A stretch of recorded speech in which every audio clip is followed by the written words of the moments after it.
Olá, meu nome é Gustavo e bem-vindo ao 29º episódio de Como Reformar Cedo em Portugal com ETFs acumulativos. Antes de começar, quero primeiramente agradecer à XTB por apoiar este vídeo. Eles têm 0% de comissões, têm ações como ETFs reais, um valor mínimo de transação de apenas 10€ e estas condições são válidas para montantes até 100.000€. Para volumes acima, então é cobrado uma comissão de 0,2% no mínimo de 10€. Eu também gosto de salientar que eles têm uma taxa de conversão de 0,50%, no entanto, eu adquiro diretamente em euros, ou seja, são ETFs em euros, por isso não existe aqui a conversão, está bem? Sendo que o meu portfólio neste momento está com 17.386, sendo aqui o lucro cerca de 3.500, porque o mercado recentemente teve aqui uma grande queda e que impactou bastante o meu portfólio de ETFs. Agora, tal como sabes, eu tenho este fecheiro que monitoriza o ritmo anualizado que estou a ir neste momento, ok? Que no episódio passado estava aqui nos 25,75%, no entanto, neste episódio já sabemos que vai ter aqui uma grande queda. De qualquer modo, nós estamos a trabalhar, ou seja, eu e outra pessoa estamos aqui a trabalhar num fecheiro mais desenvolvido, porque aqui é com base na regra 3 simples, utilizando os pressupostos desta tabela, ok? Que utiliza a calculadora dos juros compostos da Rankia, mas nós vamos ter aqui diretamente a fórmula para o cálculo do valor futuro com juros compostos anuais e aportes mensais. Para além disso, também vamos ter aqui em cima a calculadora para o cost FIRE e também para o FIRE normal, ok? Ou seja, é um fecheiro que inclui praticamente tudo o que é mais importante. De qualquer modo, nós já temos aqui o protótipo quase final, está bem? Que é este aqui. E por isso está aqui também a regra 3 simples. Ao lado direito tens a fórmula correta. É uma fórmula um pouco complexa, tal como podes ver, especialmente para quem não teve aulas de cálculo financeiro. Mas eu tenho aqui a ajuda de outra pessoa e estamos a utilizar tanto um método interativo como também uma ferramenta computacional, que é a TIR, ok? A taxa interna de retorno, e portanto esses dados depois aparecem aqui ao lado que estão a verde. Por isso aqui aparece a taxa de crescimento não anualizada, aparece aqui também a carga, ou seja, Compound Annual Growth Rate, e aparece a taxa que realmente queremos saber, que é a taxa anual de juros compostos. Por isso é o tal I que foi isolado, ok, nesta fórmula, e portanto é preciso utilizar aqui uma ferramenta computacional. Agora, num lado dá 26,21%, aqui utilizando o efeito de juro composto diário, porque as alterações no preço são feitas diariamente, e antes estava erradamente calculado com a base trimestral, porque eu estava apenas a considerar o reinvestimento dos dividendos nos acumulativos, que normalmente nas empresas é feita trimestralmente, mas não estava a ser considerado as alterações no preço que ocorrem diariamente, e isso agora está a ser considerado neste fecheiro. Está bem? Quem tem acesso ao Patreon vai ter acesso a este fecheiro, mas eu quero que tu olhes para aqui, que é onde está os 25,58%, pelo menos no mês passado, que é onde está a taxa mais próxima real daquilo que é o ritmo anualizado que estamos a ir neste momento. E atenção, não confundas com a rentabilidade atual, que isso é calculado apenas com o lucro não realizado dividido pelo investimento, vezes 100. Também não é isso que se quer saber aqui. Se quer saber o retorno simples em percentagem neste momento, então basta fazer esse cálculo, também uma coisa dividir por outra, que é muito fácil de calcular, mas não é isso que eu quero de todo. Eu quero o ritmo anualizado para saber se estou a atingir o meu objetivo, que é ter um desempenho superior ao do S&P 500. E para tal, também temos aqui um gráfico que mostra a comparação deste desempenho, em que, pronto, esta série está a ultrapassar por muito a rentabilidade histórica do S&P 500, está bem? Mas também temos que ter em consideração que isto é neste período que se passou. Aqui o que me interessa é ver no longo prazo, por isso daqui a 5, 10, 15, 20 anos eu quero saber qual será a minha taxa anual de juro composto para comparar com o S&P 500 e então ter uma noção que se realmente consegui ultrapassar por bastante ou não. Neste momento estou, mas não quer dizer que se aplique no futuro, mas pelo menos eu tento otimizar as minhas escolhas conforme também aconteça as quedas do mercado, etc. e dependendo da zona onde estamos. Pronto, é apenas para te informar, isto não está totalmente completo, no próximo mês vai estar e vai ser até indicado por episódio que vai ser o episódio 30, ao ser mais especial. E, portanto, disponibilizar este fecheiro, que este mês ainda não vai ser disponibilizado no Patreon, mas sim no próximo, portanto, no episódio 30. Outra coisa que eu quero salientar é que os cálculos aqui no Cost FIRE também não estão 100% exatos nesta calculadora, está bem? Porquê? Porque aqui eles utilizam a taxa de crescimento real com base no pressuposto que é deduzido logo a inflação, e não é assim que se faz, está bem? Eu já vou-te mostrar esse exemplo, por enquanto vou falar um pouco do objetivo desta série, que é, neste momento tenho 28 anos, fiz há poucos meses, quero me reformar aos 55 e o gasto anual que vou ter quando tiver 55 anos, em princípio, que é o meu pressuposto, será 12.000. Isto é anual, que significa que por mês vou ter um gasto de 1.000.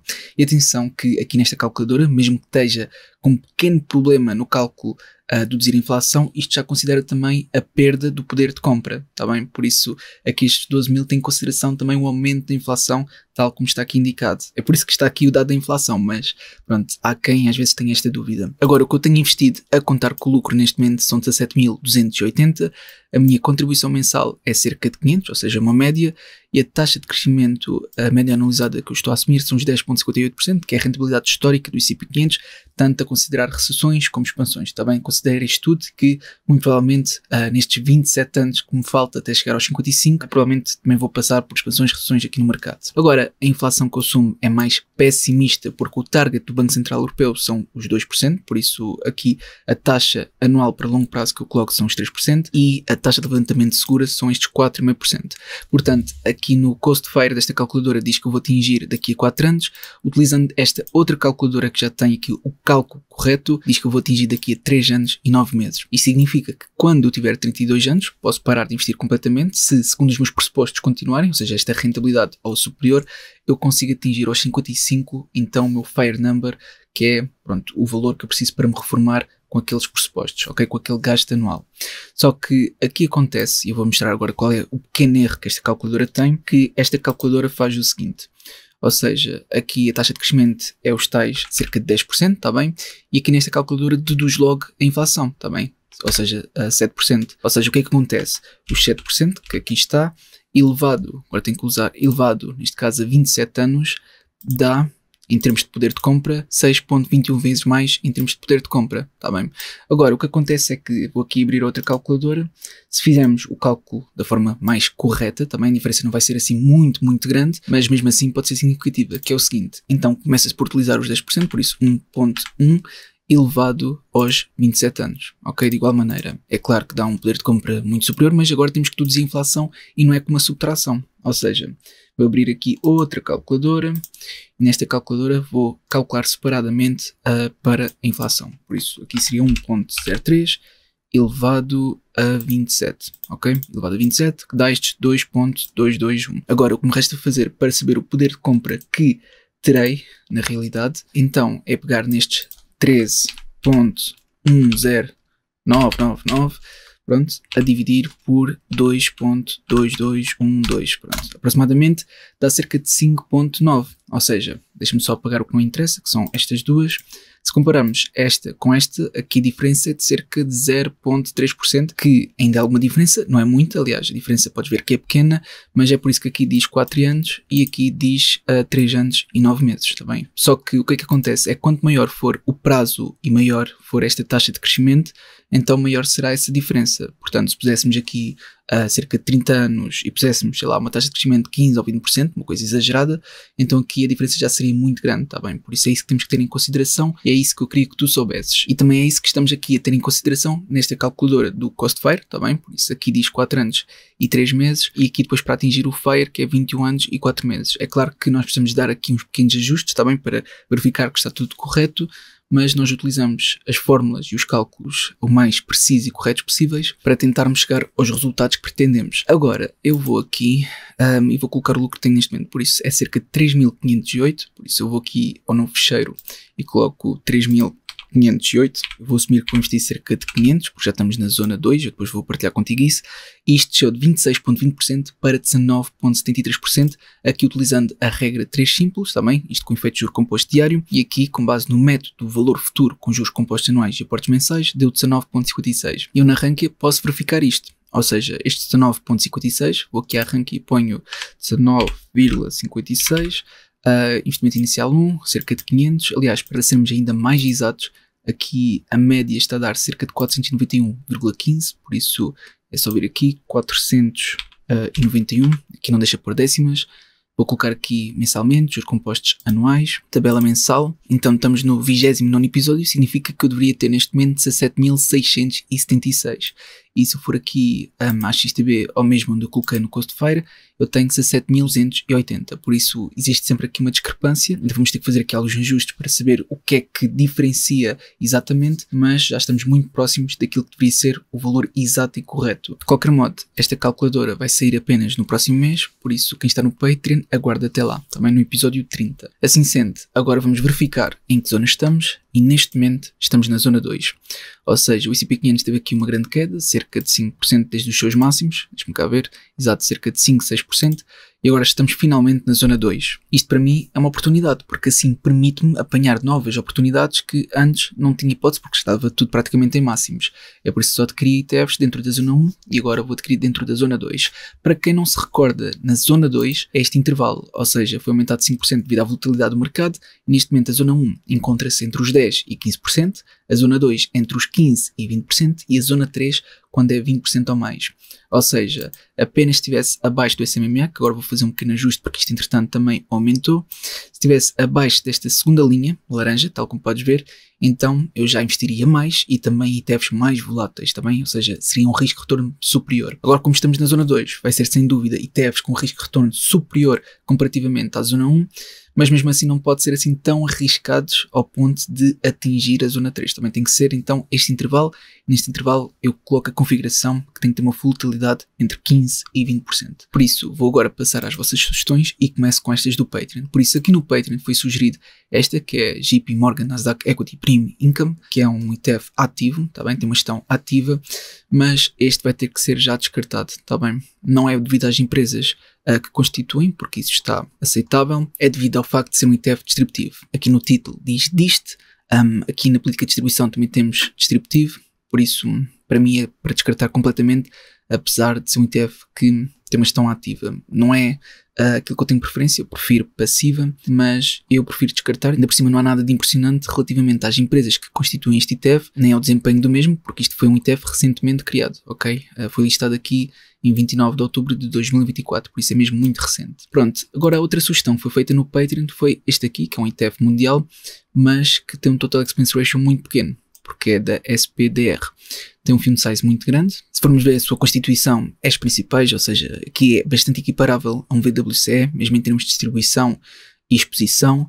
Em termos de volatilidade, encontra-se na zona 1, ok? Entre os 10% e 15%, por isso aqui seria também para descartar. No entanto, eu agradeço a sugestão e realmente é equiparável a um VWCE, por exemplo, e até tem aqui um menor, se não me engano, Total Expense Ratio. O que muda é a entidade que gera o fundo, está bem? Por isso é uma questão se sentes confortável ou não. Por isso, isto aqui também é uma entidade grande, por isso não existe aqui grandes razões para estar alerta. Agora, relativamente às sugestões, primeiro os comentários que foram feitos aqui no YouTube. Eu vejo por ordem que aparece primeiro aqui no YouTube. Se entretanto aparecer, por exemplo, um comentário com muitos likes, porque há muita gente que tem essa dúvida, então provavelmente vai aparecer como primeiro aqui na ordem dos comentários no YouTube. O primeiro comentário é aqui do Alfredo. É mais um excelente vídeo. Continua. Muito obrigado por responder à minha pergunta e sempre de forma detalhada. Muito obrigado mesmo. Ajudam e muito. Agora, o próximo comentário é da Maria. Agradeço-te imenso por todo o conteúdo disponível no canal. Tem sido uma excelente fonte de conhecimento. Como te sentes em relação à notícia de que o Banco de Portugal vai usar a inteligência artificial para vigiar os influencers financeiros? Então, eu acho que isso é ótimo. Eu não sei até que ponto a ferramenta vai estar boa o suficiente para não prejudicar influências que têm realmente credibilidade e a ferramenta pode dizer que não tem. Não sei o que é que pode acontecer. Também eu espero que seja uma ferramenta eficiente, tá bem? E consiga separar realmente quem presta informações corretas daquelas pessoas que prestam informações incorretas, que se vê muito nas redes sociais. Portanto, eu acho isso uma boa medida e já devia estar em vigor há mais tempo. Próximo comentário. Obrigado mais uma vez pelo excelente conteúdo. Uma dúvida. Como é que a linha do nível 1 no gráfico deve ser redefinida? Quando o SMA está muito próximo ou mesmo supera esta linha e o máximo histórico ainda é incerto. Não, então é aqui na primeira maneira que tu disseste, ou seja, quando está muito próximo ou mesmo supera esta linha. Portanto, deixa-me lá ver onde é que está. Ou seja, o gráfico que vimos aqui anteriormente, se esta linha estivesse, por exemplo, aqui, por alguma razão, aliás, se tivesse, teria que estar mais ou menos aqui. Eu teria que ajustar, tá bem? Porque não faria sentido a zona 2 ter apenas este intervalo, ok? Não existe aqui um intervalo pré-definido, está bem? Mas aqui com base no máximo de máximos relativos e mínimos relativos que pelo menos eu tracei, este seria então o primeiro nível principal. Se entretanto, vamos supor que esta linha sobe, porque entretanto pronto, por alguma razão o mercado também está a subir bastante por alguma razão, e sobe, e sobe, e sobe, e depois imagina que já está aqui. Obviamente que eu vou colocar nos máximos anteriores, que seria cerca destes valores, não é? Que tem aqui vários máximos relativos, mais ou menos nestes valores. Portanto, agora está aqui, que eu acho que é o mais indicado, e aqui, a partir do SMA. A partir do SMA é super fácil. Eu, pronto, compreendo perfeitamente que este primeiro nível surge alguma confusão. Não existe aqui um método científico exato para colocar, é só mais ou menos a olho nu com base no máximos e mínimos relativos anteriores que formam então supostamente uma resistência quando está abaixo e portanto tem que dar aqui um intervalo suficiente para que diga que é zona 2, está bem? Por isso esta é a metodologia que eu utilizo e para mim resulta, está bem? Portanto cada um tem a sua forma de fazer os seus estudos e de fazer os seus investimentos, esta é a minha forma e tem resultado até agora. Pronto, passando ao próximo comentário, onde é que está? Agora é aqui do André. Muito obrigado por esclarecer as dúvidas colocadas no episódio anterior. Esta tua série devia ser transmitida nos canais televisivos nacionais.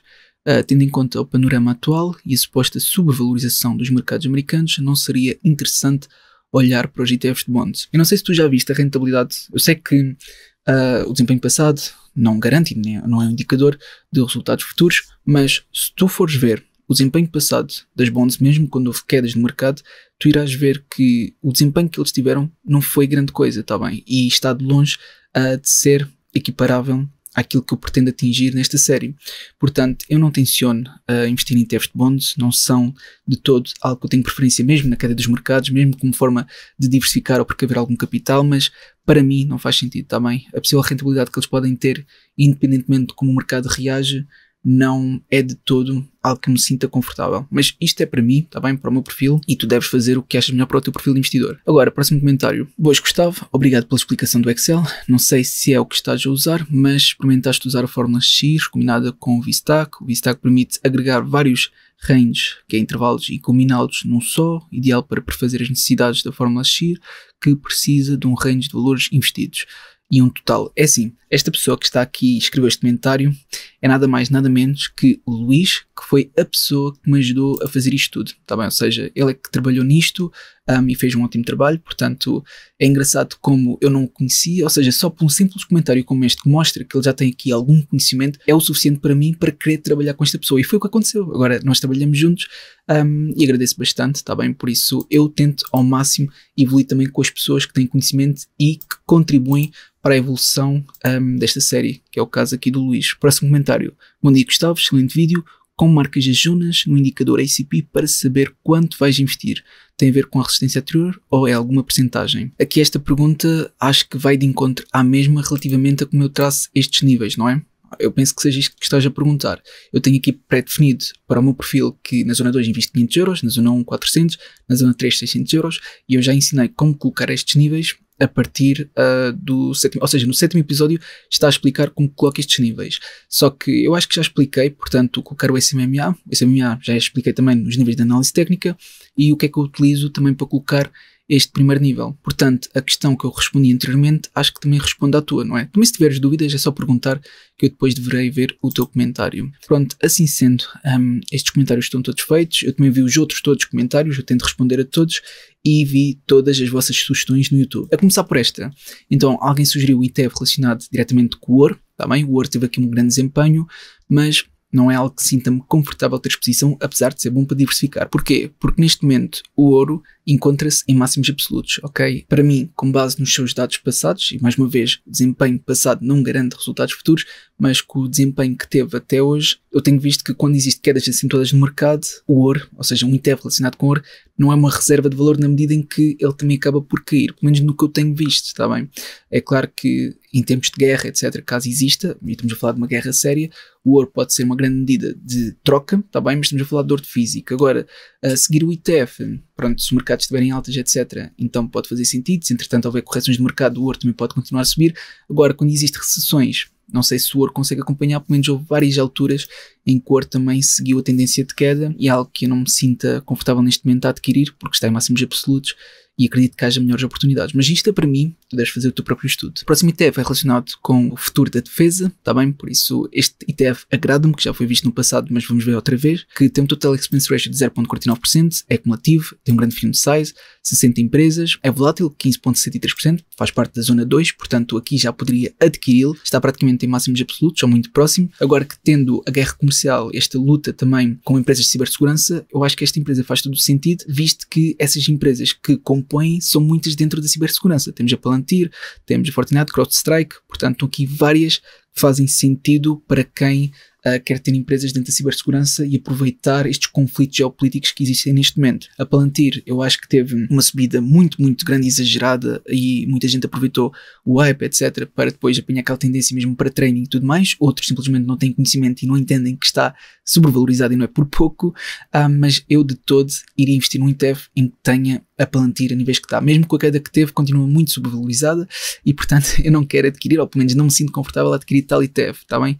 Se tu fores ver e fizeres um estudo da Palantir, vais ver que é surreal, mesmo com projeções muito otimistas da possível rentabilidade que pode ter no futuro, é um exagero, na minha opinião. Depois temos outro ETF que foi sugerido relacionado com automatização e robótica, que tem um Total Expense Ratio de 0.40%, é acumulativo, tem um fund size enorme, tem 150 empresas. Este ETF também já foi visto no passado, tem uma volatilidade de 18.21% e é composto por estas empresas, ou seja, a MicroStrategy em primeiro lugar, sendo que está quase igualmente distribuído. É assim, para a volatilidade que tem, seria aceitável adquirir nesta zona, porque a zona 2 é entre os 15% e 20% e a volatilidade deste ETF é os 18.21%, mas eu acredito que haja um ETF que tenha mais potencial do que este. Apesar de eu ver potencial neste ETF e achar que até possa ser futurístico, mas neste momento acredito que possa haver melhores opções, está bem? Mas eu agradeço pela sugestão e acredito que tenha sido uma boa sugestão. O próximo ETF é um ETF mundial de empresas que distribuem dividendos com um dividend yield elevado. Portanto, tem um Total Expense Ratio de 0.29%, é acumulativo, tem um fund size grande, porque está acima dos 500 milhões, tem 2.123 empresas e podemos ver que tem uma volatilidade que não está de acordo de todo com aquilo que é a zona 2 também. Ou seja, mais de 20% é para a zona 3. Mas só para a tua informação, esta é a composição deste ETF, ou seja, acredito que esteja bem diversificado, sendo que tem uma exposição de quase 40% aos Estados Unidos e 60% aos restantes países. Por isso, não é um ETF que me agrade bastante, especialmente para esta zona, mas de qualquer modo eu agradeço pela sugestão. Assim sendo, vamos passar à minha aquisição, que eu acredito que seja a mais indicada, pelo menos para este episódio, está bem? Sendo que no próximo vai certamente mudar, mas para este acho que vai ser a primeira vez que vou adquirir este ETF, está bem? É um ETF que está na zona 2 e inclusive eu tenho em consideração a queda que o mercado teve. Ou seja, quando vemos que o S&P 500 está a cair, quer dizer que empresas que fazem parte do S&P 500 caíram, está bem? E agora temos de ter atenção quais foram essas empresas para entender se pode ser ou não uma boa oportunidade. Então, e o que é que nós vimos? Vimos que a Nvidia teve aqui uma grande queda, está bem? Ou seja, tocou no SMA e ganhou rapidamente suporte. E atingiu o nível de suporte que eu tracei, que era os 116 aproximadamente. É claro que a mesma ainda pode cair mais, mas nestes valores e eu acreditando no seu potencial para longo prazo, então eu obviamente que quero que o ETF que eu adquira tenha uma boa exposição à mesma. Depois, opcionalmente, outras ações que eu também gostaria que o ETF tivesse, era aqui a Taiwan Semiconductor, ou seja, dentro dos semicondutores, está bem? Que também teve aqui uma grande queda. A ASML, desde os seus máximos absolutos, teve aqui uma queda de aproximadamente, só para ter uma noção, de aproximadamente 35%, que também é bastante significativo. E também, por exemplo, aqui a AMD. A AMD teve aqui desde os seus máximos absolutos, que continua a cair e eu tracei um nível de suporte, está bem? Porque ela ainda não parou de cair.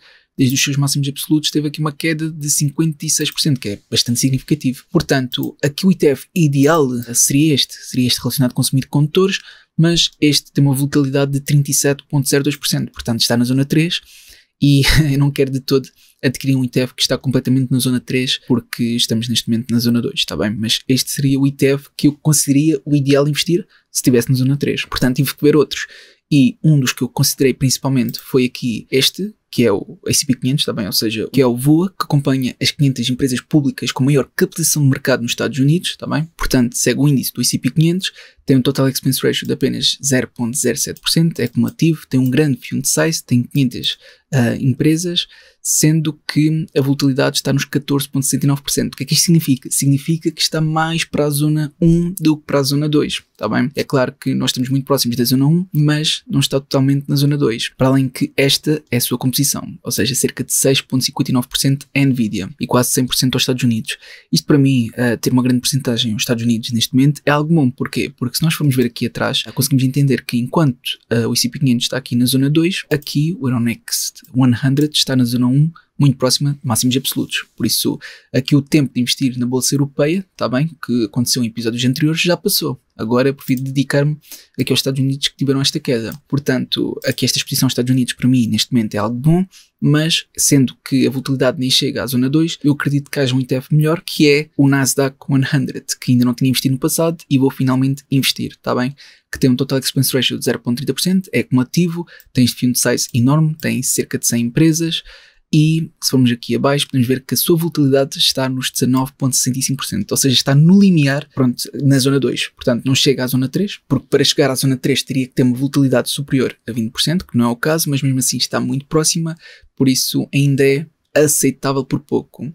Só que claro, isto também é porque tem aqui uma maior percentagem, ou seja, um maior peso da Nvidia na composição deste ETF, que é de quase 9%, está bem? Que contrariamente ao S&P 500, aqui é, pronto, cerca de 7%. Pronto, a diferença também não é muita, mas de qualquer modo, este ETF que tenciona adquirir para este mês. Já sabes, o ideal, se estivéssemos na zona 3, seria este, mas não estando, então é este que eu quero adquirir. Portanto, é a primeira vez que vou adquirir este ETF em específico. Obviamente que as empresas que constituem este ETF já estão dentro de outros ETFs, já existe aqui algum overlapping e está totalmente ok, mas este em específico vai ser a primeira vez, por isso eu vou copiar aqui o ensino e vou procurar aqui na XTB. Portanto, o que acontece é que eu tenho apenas 117 euros neste momento aqui na XTB e por isso vou depositar. E vou depositar facilmente com aqui o PayPal, portanto, é uma transferência rápida. Aqui no PayPal eu vou transferir 500 euros, ok, depósito, pronto, isto está feito, está a 117 e já aparece 617. Portanto, agora o que me resta fazer é procurar aqui pelo ensino, eu vou só aqui apagar a AMD e vou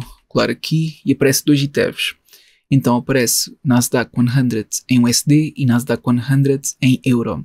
Já sabes que eu quero evitar a taxa de conversão, porque não vale a pena pagarmos aqueles 0,5%, por isso eu vou selecionar euro. Agora eu vou simplesmente arrastar para aqui, exatamente, aqui chama-se sxrv.de, está bem? Só para tu teres conhecimento, e eu só compro ETFs inteiros. Por isso, aqui vamos começar uma unidade, desculpa lá, como assim? Espera, cada um está a custar 1082 euros? Ok, calma lá, deixa-me só rever isto, porque senão tenho que comprar fração e eu não gosto de comprar fração. Então deixa-me lá ver. Exato, Nasdaq 100, temos aqui este em USD, este USD custa também 1162, por isso eu acho que não tenho outra escolha se não comprar fracionado. É assim, eu poderia investir mais este mês, mas não é isso que eu pretendo. Eu pretendo continuar com o objetivo desta série, que é investir os 500 euros. Ou então espera, agora que eu pensei que existe outros ETFs que também são Nasdaq 100, que são de outras entidades, gestoras dos fundos, ok? Por isso, o que eu tenho que fazer é vir aqui ao meu fecheiro e procurar por 100, ou seja, por 100. Eu agora estão aqui várias, portanto, esta aqui, eu acho que é swap-based, exato, é sintético. Esta aqui penso que seja a que acabei de ver, por isso não é esta que eu quero. Temos esta da Invesco, por isso deixa-me só ver rapidamente. Portanto, este é um ensino, é físico, portanto, deixa-me lá ver este primeiro. Ok, já achamos um candidato, que é este da Invesco, ou seja, não é da iShares, que é este que é QQQ, Nasdaq 100, é cumulativo, é físico, tem um Total Expense Ratio de 0,30%, deixa-me só comparar, este tem de 0,30% também, aqui a diferença tem um fund size menor, tudo bem, depois a volatilidade está igual, pronto, são as mesmas empresas, pronto, este é um dos candidatos, deixa-me só ver aqui se há mais, só para ter noção das minhas possibilidades. Depois temos mais aqui em baixo este, Edge, tudo bem, NQSE, este é capaz de ser bom, porque eu lembro que uma vez foi sugerido, tenho uma ideia vaga que temos aqui algum potencial. Tem um fund size mais pequeno, mas pode compensar. Portanto, aqui copiar, então colar aqui, portanto, este aqui que encontramos também é acumulativo, tem um Total Expense Ratio só um bocadinho superior, ou seja, 0,33%, acumulativo, fund size, pronto, é grande por pouco, ou seja, está acima dos 500 milhões, tem as mesmas empresas, volatilidade, etc. Está tudo praticamente igual. Está bem, este aqui também é da iShares, por isso aqui fico mais tranquilo, mas mesmo assim vou procurar estes dois. Por isso, aqui na XTB, porque a XTB pode não ter. Vamos lá ver. Então, aqui procurar por este e deixa-me lá ver, copiar o ensino, ok, ensino, colar, ok, tem este da Invesco em euro, deixa-me lá ver quanto é que é, vou tirar este daqui porque é mesmo muito caro, ok, vou clicar e vou arrastar, este aqui por exemplo é só entre aspas, 323 euros, tá bem? Agora vou tirar este daqui e ver o outro, por isso vou colocar o ensino deste, que é da iShares também, e este é boa, este aqui é 12 euros e 16 cêntimos, portanto era isso que eu queria, ok? Apesar do fund size não ser muito elevado, isso também não é uma grande preocupação porque continua a ser elevado, comparativamente aos outros não é tão elevado, mas isso não é uma preocupação. E aqui o único problema que eu vejo, que não é um problema, é que tem o Total Expense Ratio só um bocadinho acima, só 0.03% acima, que é muito pouco, ok? É quase insignificante esta diferença. Eu só vou verificar mais uma vez as informações e não quero cometer aqui um erro, portanto, exato, é cumulativo, em euros, é real, e dá para comprar então inteiros. Aliás, aqui aparece que o Total Expense Ratio não é 0.33%, tal como está aqui, mas 0.36%, ou seja, em vez da diferença ser 0.03%, é sim 0.06%. Pronto, de resto acho que está tranquilo, parece-me ser bastante aceitável. Em termos de fund size está nos 682 milhões, por isso já está acima do fund size que mostra no Just ETF, por isso acho que tem todas as condições que eu pretendo para adquiri-lo. Sim, tem todas. Ok, ainda bem que nós vimos isto. O que eu tenho que fazer é colocar, por exemplo, a vermelho este Nasdaq 100 para não me esquecer que realmente é muito caro. Temos aqui outro Nasdaq 100, este aqui penso que também não vale a pena, visto que temos o outro. E por isso ficamos só por aquele que vimos, que agora tenho que procurar novamente porque já o perdi, que está aqui. Exatamente, este aqui é o mais indicado para o meu perfil de investidor e objetivos. Aliás, aqui até parece o Total Expense Ratio correto, de 0.36%. Por isso, não sei porque que o Just ETF está a mostrar de 0.33, mas não faz mal. Pronto, eu vou fazer a minha aquisição. Então, já tenho a quantia, NQSE, nova ordem. Agora vou comprar, deixa lá ver quanto é que dá. Então, 10 é apenas isto, portanto 20, 242, 40, 50, não, 50 já é demais. Por isso, 42, deixa-me lá ver qual é que está mais perto. 41, 42, pronto, o mais próximo é os 41. Ok, próximo dos 500 euros. Por isso, vou então comprar 41 ETFs da Nasdaq 100 e confirmar. Portanto, está feito. Ok, a posição já foi aberta. Se formos para baixo, eu não tenho nenhuma posição em prejuízo. Mas assim que a posição for aberta, começa em prejuízo? Não. Está praticamente no break-even. Aliás, está a oscilar, mas pronto, está muito próxima do break-even. Aliás, é engraçado ver que mesmo com esta queda de mercado, não há nenhuma posição que esteja negativa. Portanto, mesmo a minha pior posição continua positiva. Mas, de qualquer modo, esta foi a minha escolha para este mês. Eu realmente espero que o meu estudo tenha sido útil. Se foi, não te esqueças de colocar um gosto para apoiar. E antes de ir embora, deixa-me só rapidamente colocar aqui no fecheiro o valor correto que eu investi. Portanto, eu investi 400, aliás, agora já não me recordo quanto é que foi exatamente. Por isso vou aqui a histórico da conta, opções em numerário, está aqui 497,99. Por isso, 497,99. Pronto, está feito. É tudo para este vídeo, eu realmente agradeço. Fica à vontade para fazer sugestões ou dúvidas que queiras esclarecer e até uma próxima.